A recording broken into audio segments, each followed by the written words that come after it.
My whole life, I've been an athlete. I've been a husband. I've been an attorney. People have always relied upon me to provide for them. On May 6, 2009, I was playing softball on a field just like the one behind me. Sat down in the dugout in between innings. Had no warning signs, no complaints. I didn't feel sick or anything like that. Next thing you know, I woke up in an ambulance, somebody telling me how lucky I was. What happened, I learned, is that I was sitting in the dugout and I just passed over. I was clinically dead for 3 to 5 minutes. I was told I had no pulse. I was turning blue. Fortunately, two mothers kept me sustainable by doing CPR on me, and I woke up in the ambulance. I didn't know what happened, and the ambulance driver said to me, "You're a very lucky guy," and I really couldn't figure out why I was so lucky. Not everybody is so lucky. Every minute of every day, somebody dies of a heart attack in America. It's the nation's biggest killer. More frightening than that is that a huge number of the people who die drop dead without any warning they've got heart disease. About a third of patients, the first event is sudden death. And the reason is the disease is silent. When I got to the hospital, they told me there were 2 major blockages in my left anterior descending artery. It's called the Widowmaker. It's a 99 and a 95% blockage. And they said it was an absolute miracle that I was still there.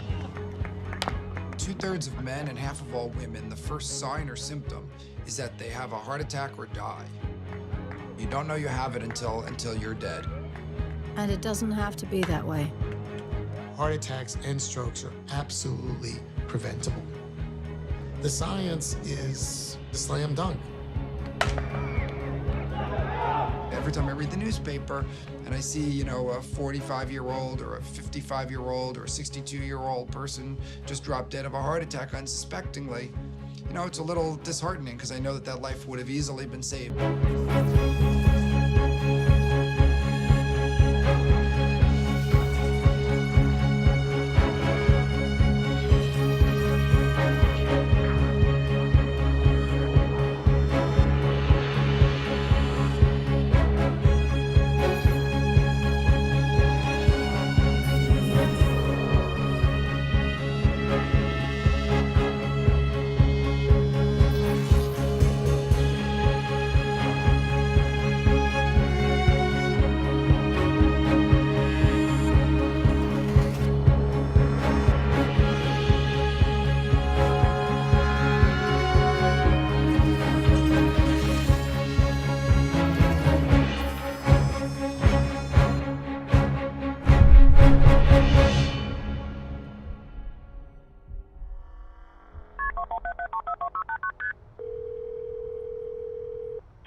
911, my husband's having a heart attack.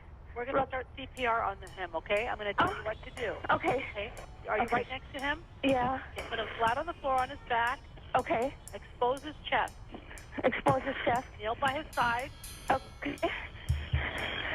Okay. Okay. Put the heel of your hand in the center of his chest, right between the nipples. Okay. Push down firmly with only the heels of your hands, 2 inches. Okay. And do it 30 times like you're pumping the chest. I'm going to count. I want you to go this fast as I'm counting. 1, Okay.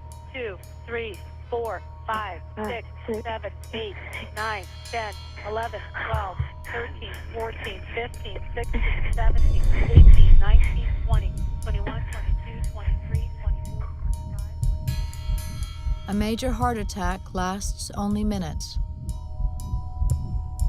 One moment, the heart is beating normally, all 4 chambers moving in that familiar rhythm. Suddenly, a coronary artery blocks. The flow of blood to the heart stops. The heart starts to beat wildly. There are now only moments left to save the victim's life. 26, 27, 28, 29, 30. Start again. 1, 2, 3, 4, 5, 6, 7, 8, 9, 10, 11, 12, 13, 14, 15, 16, 17, 18, 19, 20. And if that attempt fails, starved of oxygen, the heart dies. And so does the victim. 6, No, come 7, on. 8, Come on. 10, 11, 12, 13, 14, Come on.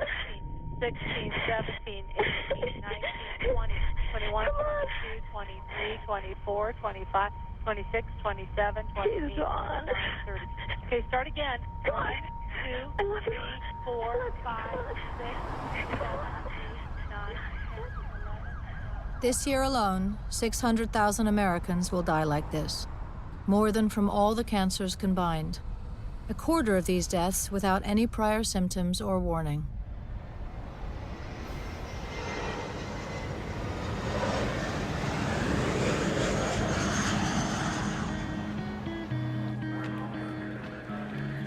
We had spent the 4th of July at our home here in East Elmhurst, and we had a nice family barbecue, and we were hanging out, and you wouldn't think that anything was just any normal day.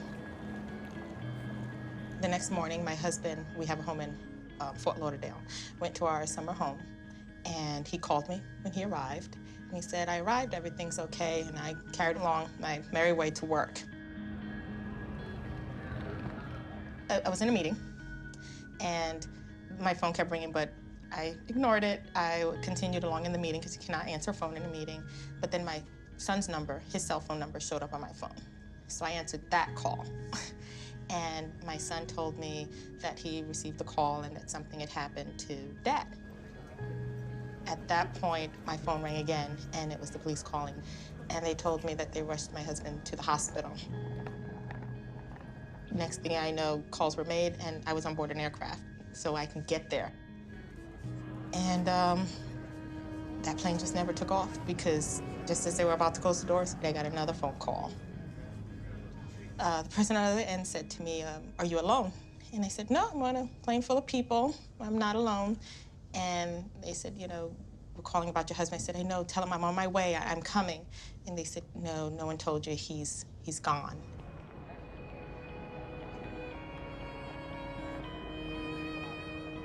It was something I couldn't believe because there were no symptoms. We just spoke, and within a couple hours, my whole life changed. Sorry. Alpha was slim, 6'3". Yeah, occasional, you know, social smoker, but he wasn't like packs a day, and he was just healthy. I felt like I was still walking in a it was a nightmare. I mean, I thought, this can't be happening. Is this really real? That particular day, the 4th of July, was just the best time of our life. I mean, we just had a great time. I mean, and the next day, it was just a memory.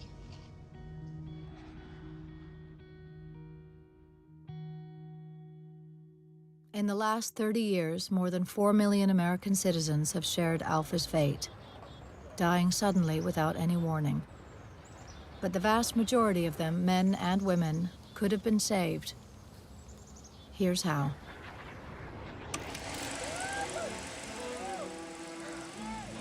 The trail starts here in San Francisco.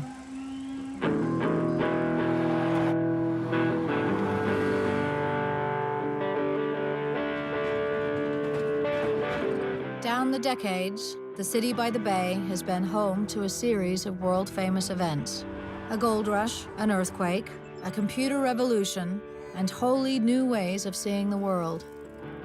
But the city might have a more fundamental legacy, a way of stopping all those needless deaths. In the 60s and 70s, heart doctors or cardiologists are grappling with not one, but two problems. Life is full of stress, Elliot. especially for busy executives. Hello. You're kidding. The whole shipment, you're sending it back?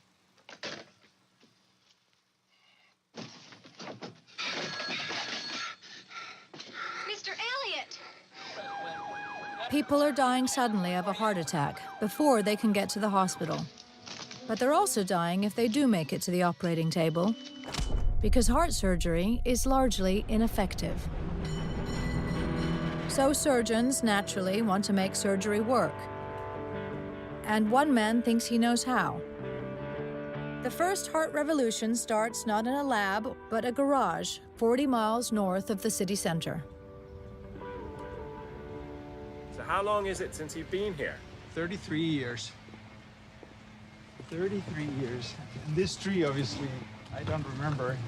This is also much larger, everything. Yeah, and that's my garage.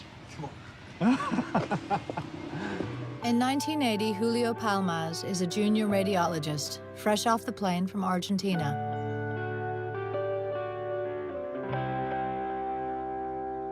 Well, I have my cars here, and my workbench was right here. Yeah. I had a Triumph Spitfire, my baby, parked right here. It was so small, so I had place for my bench. After dinner, I would come and start playing with wires, pliers, rubber tubes, and all those things. Julio is fascinated by arterial blood flow and its relation to heart disease. It was #1 killer when I was in medical school, and it still is today, the #1 killer. The key is plaque, a sticky, gooey substance largely made up of cholesterol. It builds up in the walls of the coronary arteries until one day it ruptures, causes a blood clot, which blocks the vein, and stops the flow of blood to the heart, triggering an attack. Cardiologists are trying to thread balloons down arteries, blow them up, and crush the clot. But once the balloons are gone, the arteries close up again, what doctors call restenosis, and the patients die. Julio has a simple idea.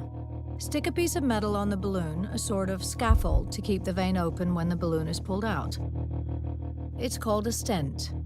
But the first results of Julio's invention are disastrous. The atmosphere was marginally chaotic. We didn't have the right equipment. The devices were prototypes at best. They were hand-crimped on balloons.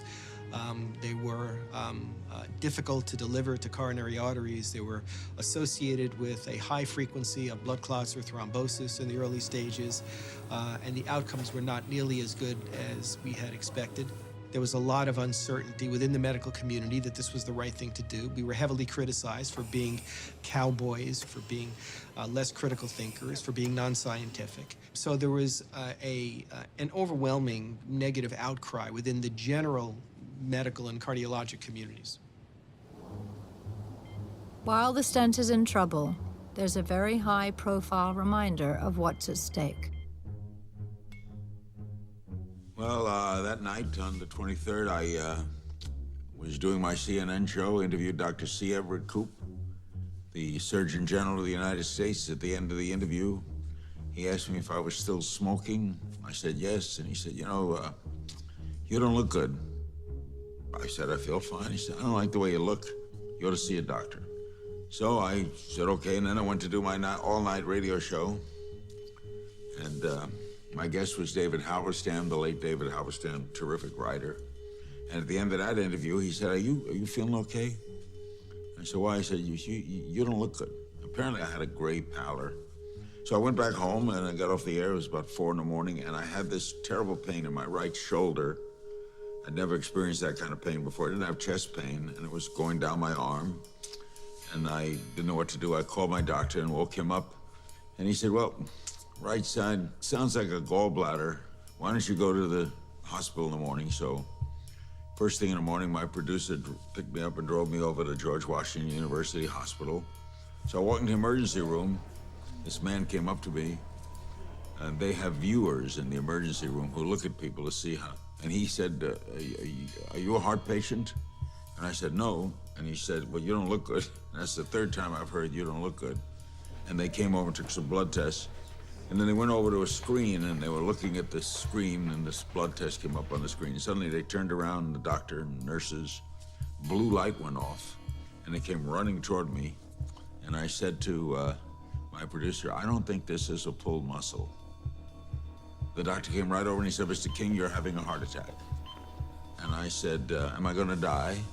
And he said, good question.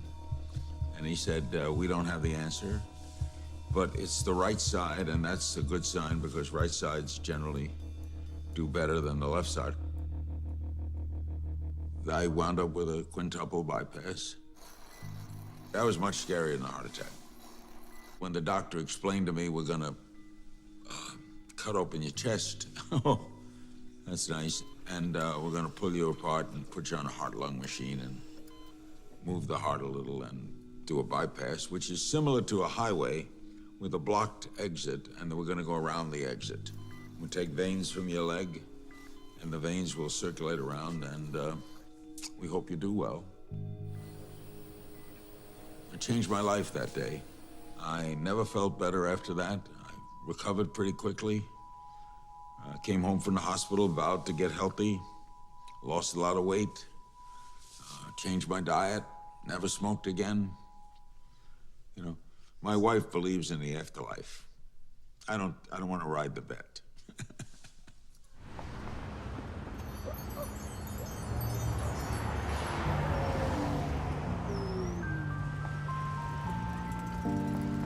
Back in the Bay Area, at exactly the same time Julio is dreaming up his stent, other doctors come up with a way of winning Larry's bet.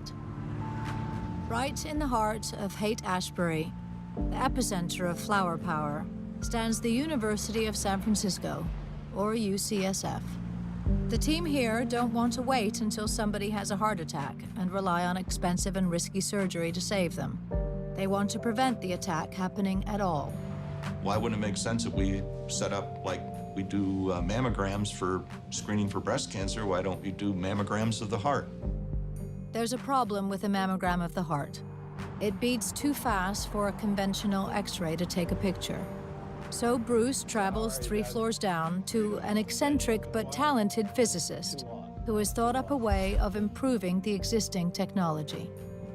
The essence was, rather than rotating mechanically an X-ray tube around the body, and that's how CT technology works, to use a scanning electron beam to produce a moving source of X-rays. These are the constituent parts of Doug Boyd's revolutionary machine, still stored in a small office in the Bay. People were skeptical. Most people couldn't even understand the concept. The Terpagosians of the world were telling you that couldn't be done. Couldn't be done. And one day he said to me, "Bruce, would you like to see something really neat?" You invited me down to see you turn on the electron beam down there. Oh, down in the basement of the clinic, hospital? right, Yeah. where it was dirt on the floor. It wasn't even concrete floor. Yeah. When we got the first beam, that was a big moment, at least for physicists. You know, it was considered pretty far out at the time. No one had ever been able to produce an electron beam with that much power. Incredibly, down in the dirt of UCSF's basement, Doug's ray gun works. So you just put your head there and your feet down here, and it slides the patient into the scanner. And then an image that nobody has ever seen before. So these are the coronary arteries here. In the beginning, I think everybody was extremely interested, and everybody would say, "Well, what's that white stuff that I see there?" And I said, "Well, that's calcium in the coronary arteries." Calcium, a crucial ingredient in our bones, and just what you don't want in your heart. The calcium is actually part of the healing process. When we develop deposits of cholesterol in the wall of the artery, one of the body's natural defense mechanisms is to put down calcium to try to heal this sort of bubble. So in and of itself, it doesn't cause the disease. What it does, though, is it doesn't occur there unless there is plaque there. Before the advent of Doug's ray gun, doctors had to use a complicated formula dreamt up at Harvard in the 50s to work out somebody's risk of heart attack. Adding together weight, age, lifestyle, cholesterol, and then guess. You could have all the risk factors and not have any coronary disease. You could have none of the risk factors and have coronary disease. But if you have a coronary scan and you see calcium, you know you have disease. It's not a risk factor. It is looking at the disease, part of the disease process. A group of pioneering doctors leap on it and even call themselves the Calcium Club. It's like the Breakfast Club, you know, the movie about the teenagers in high school. Well, this was the Calcium Club. Was it as much fun? No. It's not as much fun. But it was much more productive, ultimately. Breathe in. Hold your breath. The scores go 0. It can go as high as 4,000 or 5,000. So I call it zero, mild, moderate, extensive, and oh my God. Breathe in. Hold your breath. 0 is the best I can do for you. 1 to 100 is called mild. 101 to 399 or 400 is considered moderate. 400 to 1,000 is considered extensive. And above 1,000 is in the oh my God category. Here's the beginning of the left main coronary artery, very normal. As we go to the next slice, though, we see plaque right here. Every time we tried to redo the experiments, we got the same answers. It was just remarkable. The more plaque you had, the more your risk was going to be. It was independent of your cholesterol, independent of your smoking history. It was the most powerful predictor of risk. Look, what are your alternatives? You say to a person, well, you're at low risk, and then if the patient dies, oh, I was wrong, sorry. Why guess? Why base your decision on a score derived from a compilation of risk factors when you can look directly at the heart and see how much plaque there is there? It looks like the coronary artery scan is about to transform the hearts and lives of the nation. The new technique can pick out the patients that conventional risk analysis cannot. Thin, fit, and outwardly healthy, and that's a lot of people.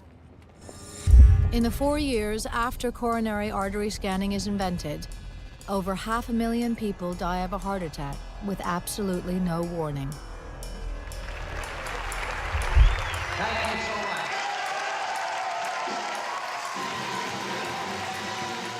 California has a governor going places, Pete Wilson. Some talk of him as a potential president. His key aide is Otto Boss, an energetic press liaison in his mid-40s. He was somebody important. I do remember that. Everybody knew him, and he was the guy behind the guy. So if you wanted to talk to Pete, everybody knew basically you had to go through Otto. So it was pretty cool. So everybody knew me as Otto's kid, and of course I was his firstborn, so everybody treated me like a rock star. So everybody's kind of like, oh, that's Otto's kid. Be nice to him. June 2nd was, oh gosh, it's like yesterday. We were actually playing baseball out here on the front street. And my mother was inside here with our neighbor, and I was called in by our neighbor to, hey, can you please come in and talk to your mom? And I was a 15-year-old kid, so I'm like, yeah, lady, I'll come in when I want to come in. And then she came back out, and she was like, no, seriously, you need to come talk to your mother now. She was sitting on the corner of the bed, and she basically just said that my dad had a heart attack, and he was at the hospital. I was thinking, okay, he had a heart attack, he'll be fine. Because basically, in my eyes, my dad was like Superman, and nothing ever could really, do anything to him. We went to that hospital, and then when we got there, a doctor pulled my mother aside, and then my mom came out, and she was very, very tearful. I knew something was really bad, because I kept going, when are we going to see my dad? And then, long story short, the doctor sat down in front of me about where you are, and just told me that my father had passed, and this is what had happened, and I was a little confused, one, why he was telling me, and not my mother. But they say his arteries were clogged. He looked young. He would never guess that he was 47. He had a rockin' tan, because he was always playing soccer. There was no indication that he was going to have the type of heart failure that he had. It definitely messes with you a lot. So I'm 15 years old, I turned 16, I'm basically an adult. I'm no longer the kid that goes out with his friends and goes and parties and drinks and does, I don't do any of that stuff. And I had to be a role model for my younger brother and sister and not get myself in trouble and try to be dad for them and, coach Little League, which I did, and take my sister to ballet and my brother to basketball and do all the stuff that a dad would do. And so that was basically my life for, until my mid-20s. My advice to any person that's, here on the planet, just enjoy it for what it is. Enjoy the ride, because you just never know.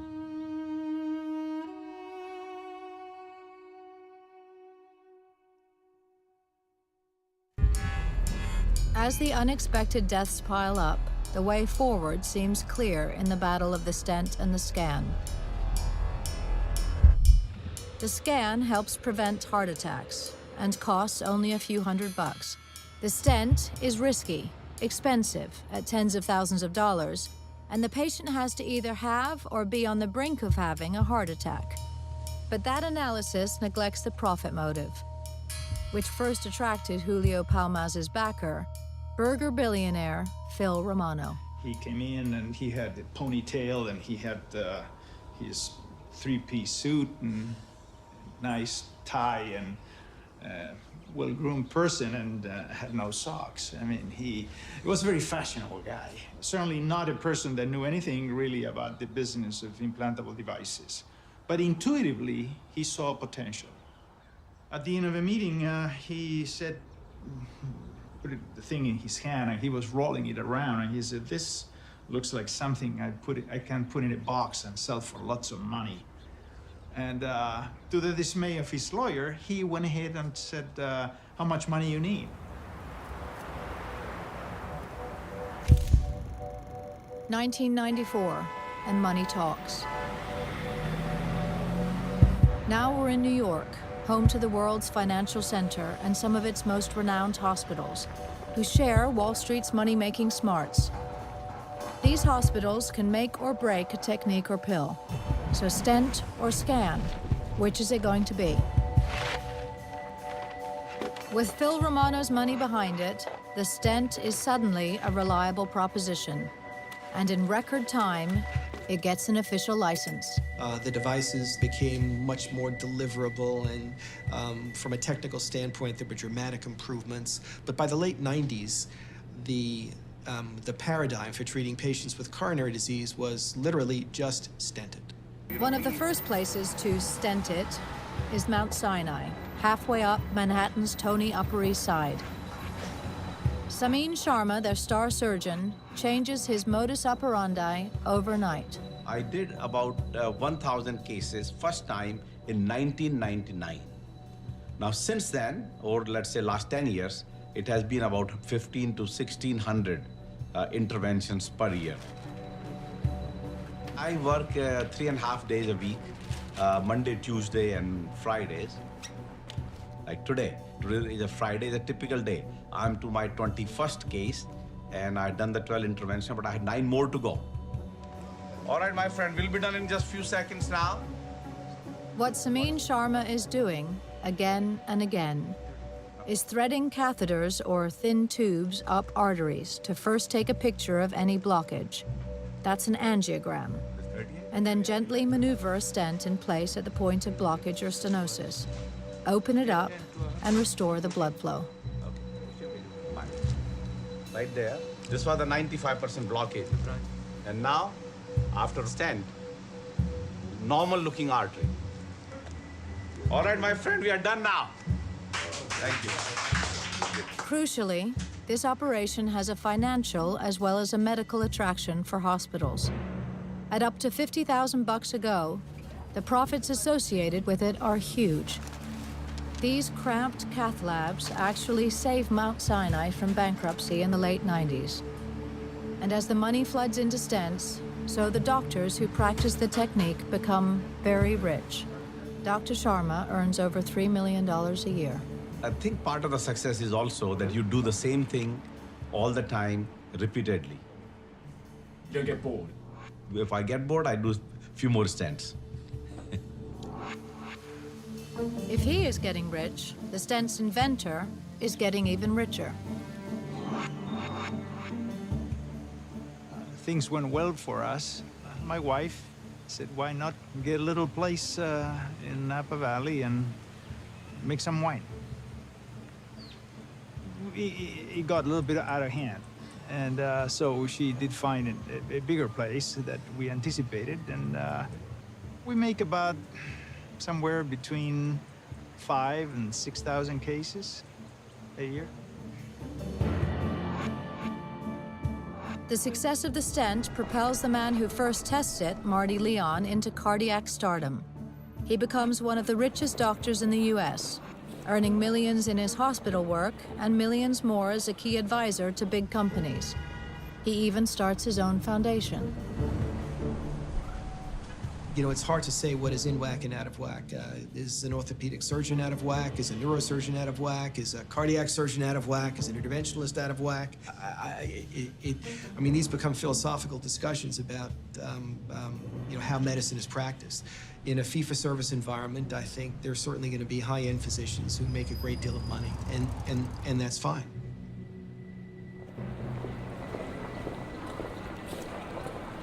But for all the stent's apparent success, financial and medical, it still does nothing for those people who die before they can get to a hospital. By the mid-90s, the cumulative total of asymptomatic deaths has risen to a staggering 2 million. What is the address of the emergency? I need an ambulance quick. What's the address? We were just sitting talking. My wife fell on the floor. Okay, what's... Quick, I don't think she's breathing. Okay, I'm sending paramedics to help you now. Stay on the line. I'll tell you exactly what to do next, okay? Yeah. I want you to place your hand on her forehead, your other hand under her neck, and tilt her head back. Yeah. Put your ear next to her mouth and tell me if you can feel or hear any breathing. Okay, hang on. Okay. No, I can't. Oh, God almighty. Hurry. Okay, they're on their way. You're doing fine. For these people, the scan offers the only hope. But the medical establishment shun it. The nation's top doctors pour scorn on the claims the Calcium Club make for their new technique. Most vociferously, the one man they expect to support it, Steve Nissen, the most prominent preventionist in the U.S., based at the world-famous Cleveland Clinic. Well, I'm not a fan of it. To date, no one's been able to show that knowing how much calcium is in the arteries actually allows you to change the outcome for patients. So it tells you who's at risk, but it doesn't tell you what to do for them. I would say that there are some people who still believe the world is flat, but clearly it's not. We know that it identifies high-risk patients.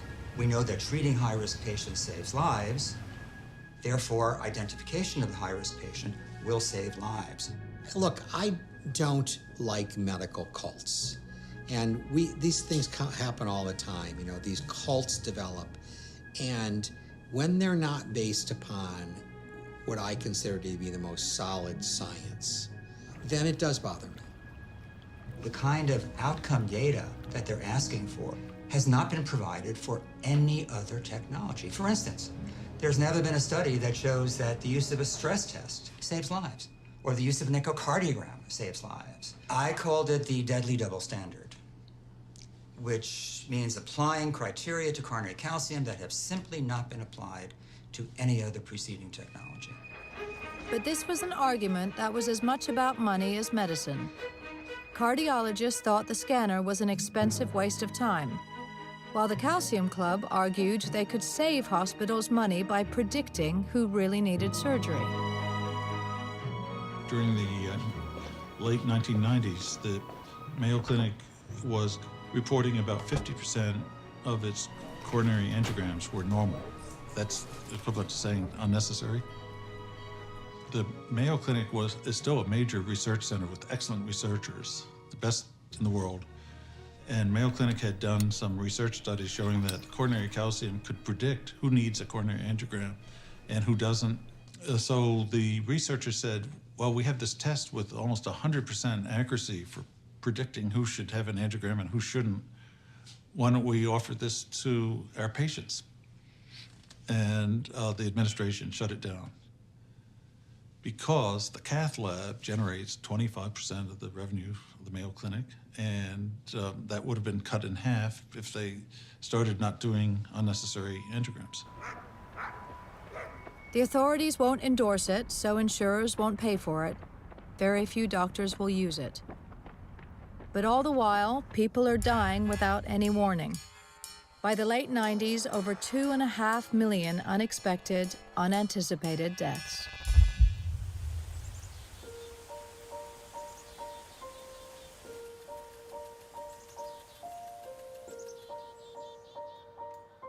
Steve was the warmest guy, friendly, caring, easygoing, good-natured. You know, he would just have, he has the patience and the heart of gold to listen to people and care about them, and he was full of empathy. When we met, I was 20, he was 23.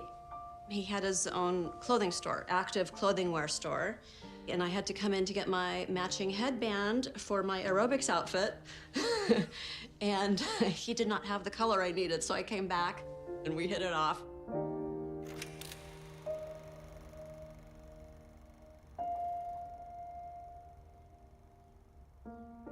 Four days prior, we had just gotten back from Cancun, Mexico. We were there for a week.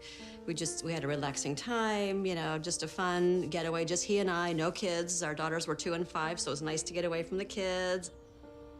He came home from work about 6 o'clock that night, rushing to get out. It was his first league basketball game of the year, so he put on his jersey and rushing. He gave me a kiss goodbye, and that was at about 6:30 at night. At 10 o'clock that night is when I got the phone call from the manager at the gym that said, your husband's had an accident. So I said, what happened now? Thinking he just, you know, he broke his ankle or sprained something. And he said, well, his heart stopped and they can't start it.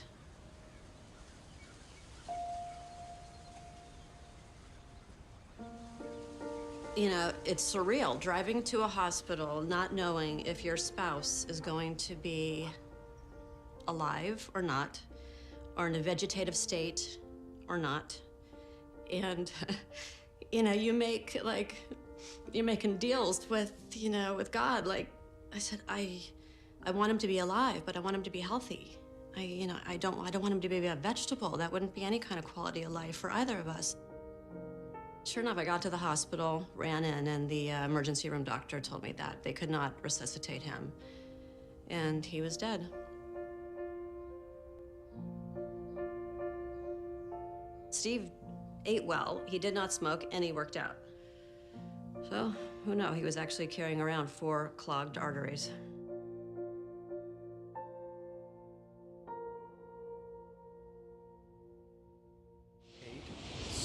Six, 4, 3, 2, 0, and lift off. Like Steve Cohen, NASA's astronauts are outwardly extremely fit and health conscious.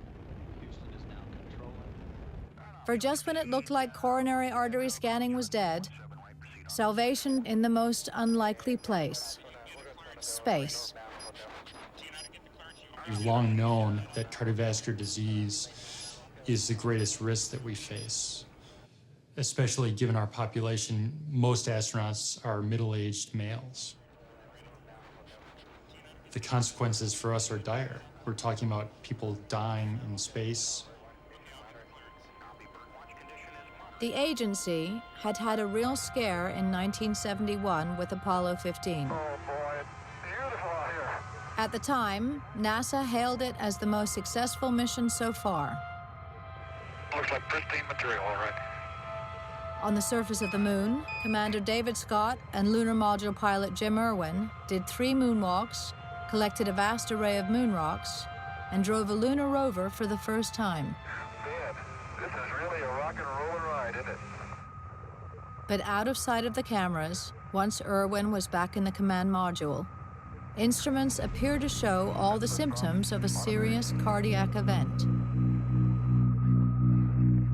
After anguished debate, Mission Control realized that breathing the oxygen of Endeavour's cabin and living in zero gravity, Irwin might as well be in a hospital intensive care unit. Then, on August 7th, they looked into the fireball created by the heat of their re-entry into the Earth's atmosphere at 25,000 miles per hour. The mission made it back safely. But a few months after he landed, Jim Irwin had a massive heart attack. We became aware of coronary calcium scoring probably in the early 2000s. There were a number of us who were interested in improving our risk predictions. We had a couple of individuals who are involved in our various flight operations have acute coronary syndrome events prior to a mission. In both those cases, we got lucky. From 2006 on, all potential astronauts have to have a 0 score or they don't get in. But it isn't only astronauts who are at risk.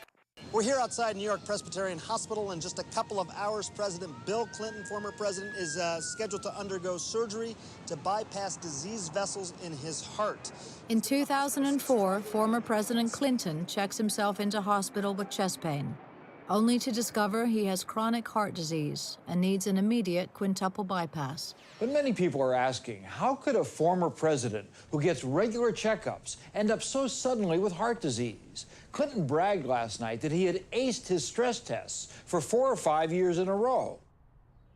I just had the pleasure of meeting past President Clinton last Thursday, and he told this story about how he went through 5 treadmills while in office. He was cleared 5 times, told he was doing great. They stopped his cholesterol medication. He actually told me he had a calcium scan.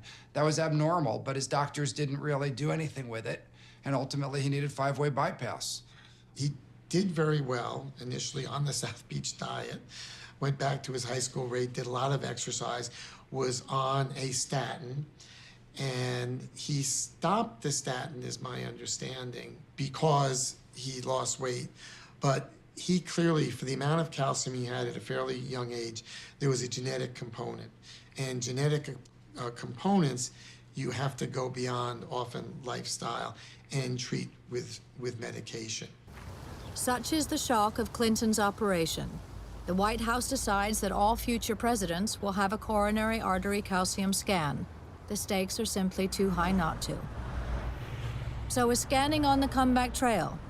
Maybe. At exactly the moment Clinton's life is hanging in the balance, so too is the fate of coronary artery scanning. The setting is Boston, home to the world's most famous university. In fall 2004, scanning is on the verge of qualified national approval, right here. A committee of the American Heart Association has passed it, and their findings are about to be published as a statement in circulation. The House Journal of Cardiologists Worldwide.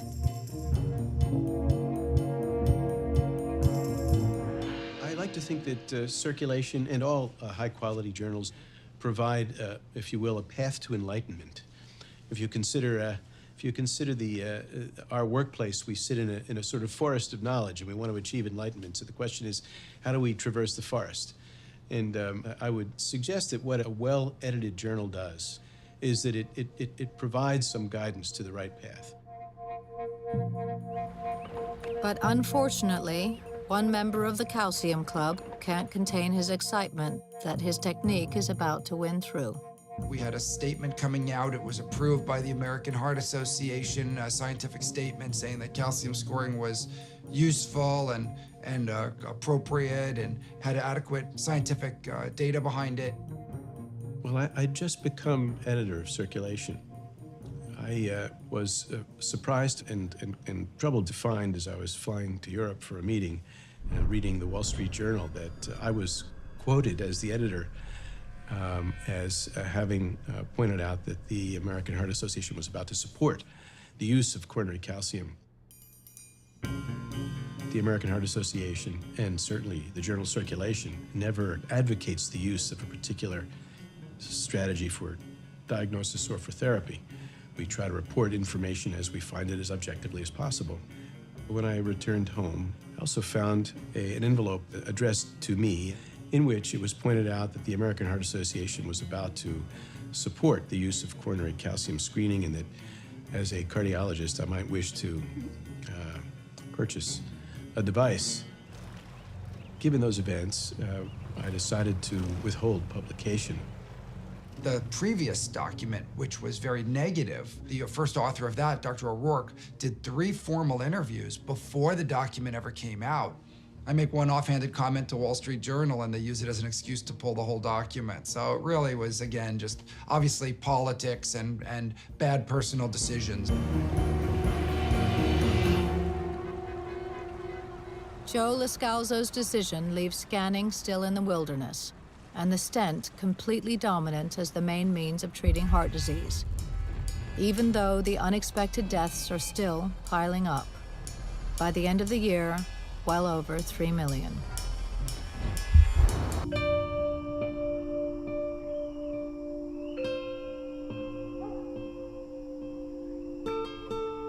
Met Margaret on the southeast side of Cleveland, Ohio, which pretty much borders the beginning of the suburbs. I was 11 years old at that particular time. Margaret would have been 13. We actually came together when I came back from the Marine Corps. I decided to go back to the old neighborhood just to see who was hanging out. And the only person that was standing there when I got there was Margaret. She was standing in her front yard watering her mom's roses, and I walked up and said, "Hey." And the rest is history. And in 2006, trusted in God, we were enrolled in Pacific Lutheran Theological Seminary in Berkeley, California. Oh boy, here comes the sign. My name is Margaret Monroe, and I'm a second-year student at Pacific Lutheran Theological Seminary. Her first weekend on call, she preached for the hospital community and was on her way back to the supervisor's office. She had a massive coronary, and she died. And truly, my whole life stopped at that moment.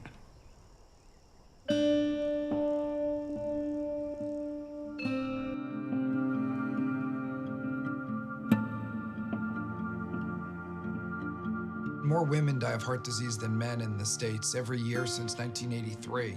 So it's a huge problem among women. 5 times as many women die of heart attack as breast cancer. Yet very few women have any knowledge of that or any inkling of concern about heart disease compared to breast cancer. So when we talk about the mammogram of the heart, that's at least 5 times more important to women than the mammogram of the breast. But across the U.S., doctors prefer to intervene after an attack with a stent rather than prevent it with a scan, despite the fact that the unexpected death toll is by now over 3.5 million. Almost unnoticed, a huge medical trial has been underway for nearly a decade. Codenamed Courage, it's the first major test of the stent's effectiveness. 2,000 people are selected, all of them with at least one blocked artery. Half of them are given a stent and statins, the new heart wonder pill. The other half, just statins. 2007, the doctors report their findings. One of the most widely used medical procedures is being called into question tonight. Nearly 1 million Americans every year have stents implanted. It costs on average about $36,000, and tonight a blockbuster study questions whether it's worth it. The results of the Courage trial are a complete shock. Stents, which pry open clogged arteries, may not be as effective in preventing heart attacks and death as previously thought. Pills and exercise alone are every bit as effective as the stent. Actually, medical therapy fared surprisingly well. And in the past, I believe medical therapy has been regarded as an inferior treatment strategy. Medical therapy is all you need. Patients need to understand that the treatment is good cholesterol management, blood pressure management, diet, lifestyle, what I call the ABCs. Aspirin, blood pressure, cholesterol, diet, and exercise. And you don't need the stent. S is way down the alphabet, and we're not going to get there. If they have chest pain at some point, we can put in a stent, but a stent neither improves their outcomes, doesn't reduce their heart attacks, nor does it improve their mortality.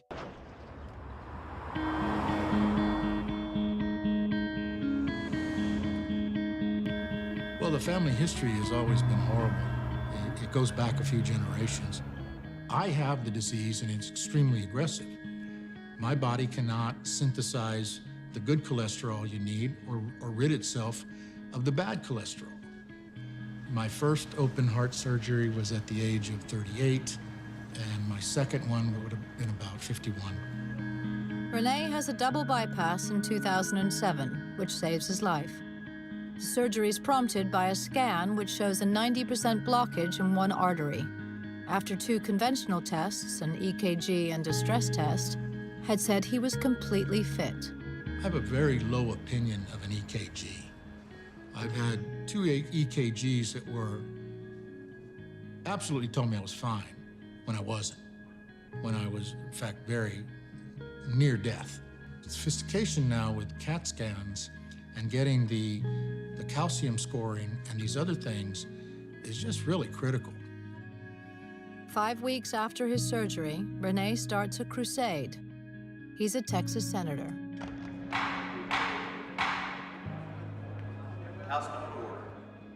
He drafts a bill that will force insurers to pay for the screening of all Texan men over 45 and all women over 55.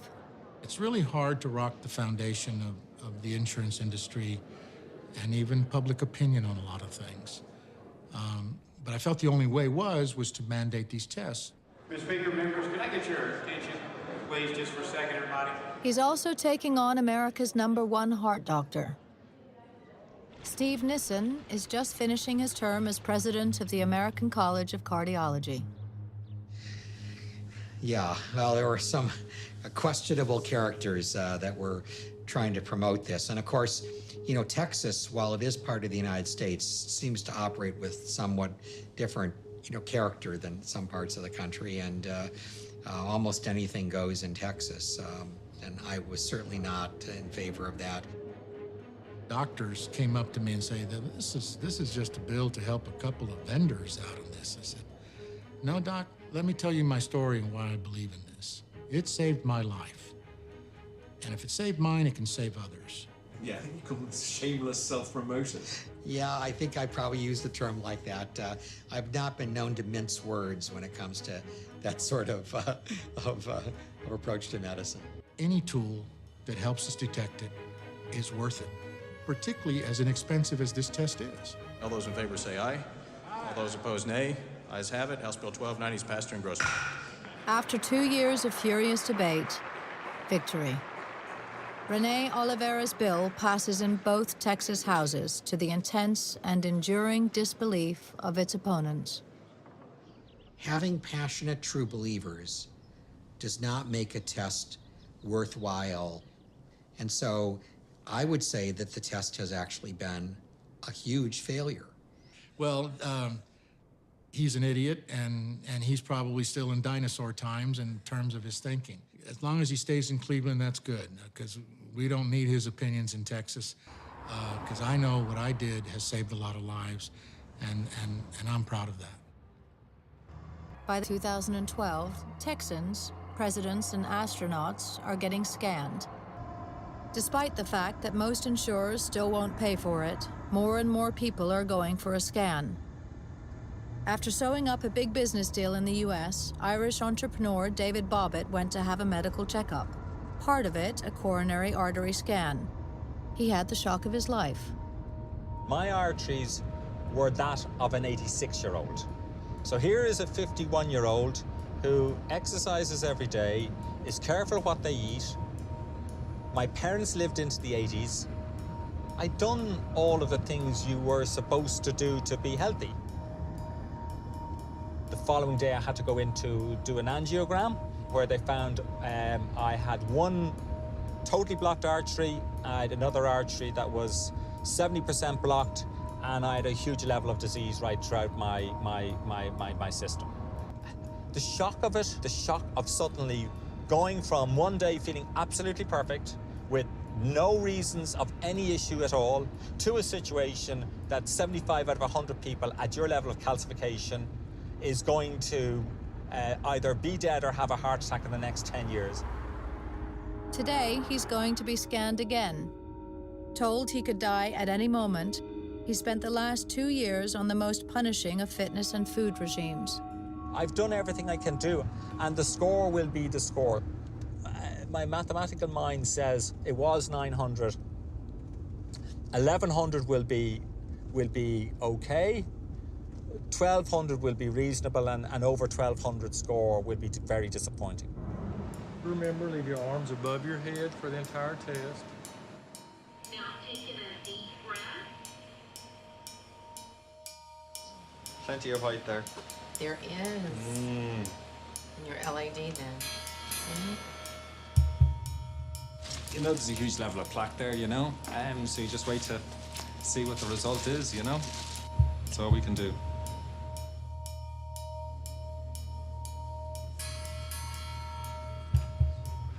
Hi.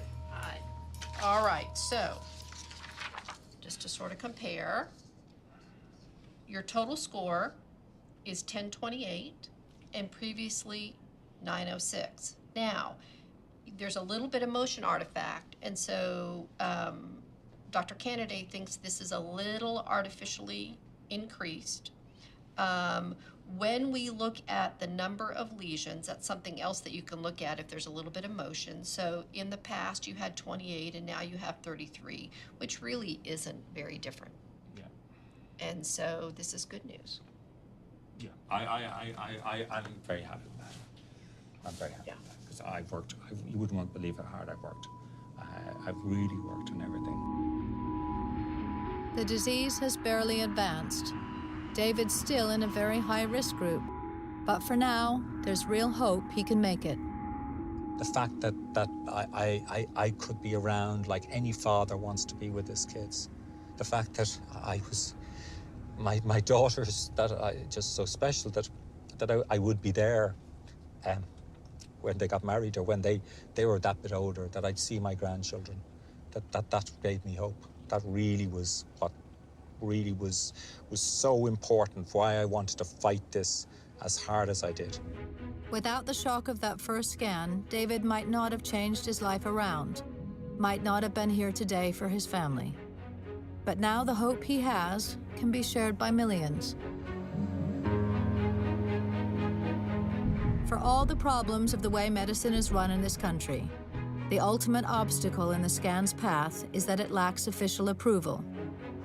Then, in October 2012, after all the years of opposition, the American Heart Association finally relent and issue a statement saying that coronary artery scanning is beneficial.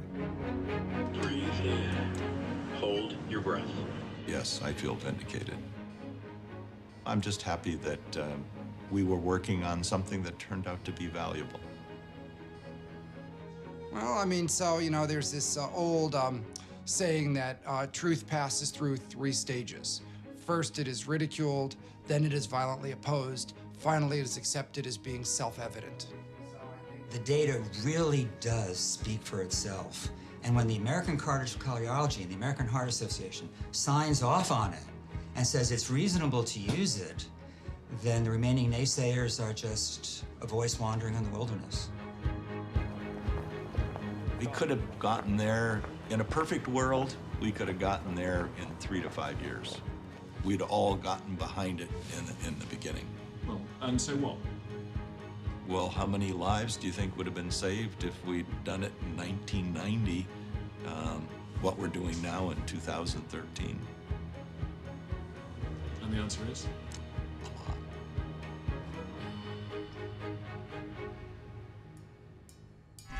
In the 30 years since coronary artery scanning was invented, over 4 million people have died without any warning. That's the equivalent of half the population of New York City dropping dead. And most of these people could have been saved.